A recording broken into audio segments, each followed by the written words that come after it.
আমরা আসছি কৃষি গবেষণায়। আসলে কৃষি গবেষণায় ঈদের দিন একটু ঘুরতে আসলাম ননদদের নিয়ে।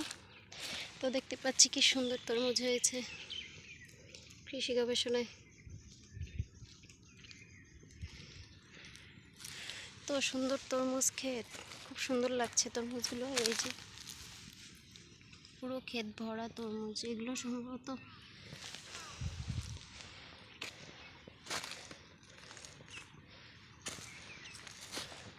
অনেক সুন্দর করে তরমুজ আছে, এখানে ফুটও আছে।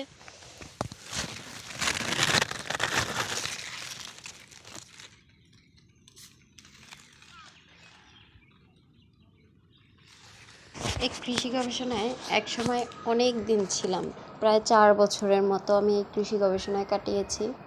তো এই কৃষি গবেষণার জন্য আমার অন্যরকম একটা মায়া।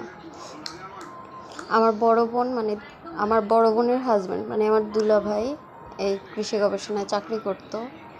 তো আমি যখন কলেজে ভর্তি হই তখন আমি আমার আপুর কাছে ছিলাম।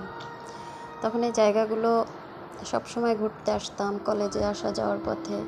মানে প্রতিদিন আমার এই জায়গাটা একবার হলেও ঘোরা হইতো, এত বড় এরিয়াটা। তো আমার কাছে আজকে গিয়ে এত মায়া লাগছে ওই জায়গাটা। যদিও আগের মতো আর নেই, আগে অনেক সুন্দর ছিল, এখন অনেকটা কেমন জানি হয়ে গেছে, আগের মতো আর নেই। তবে কি সুন্দর করে তরমুজ মাঠে পড়ে আছে, মনে চাচ্ছিল যে এত রোদের ভিতরে একটা তরমুজ নিয়ে খাই আসলে।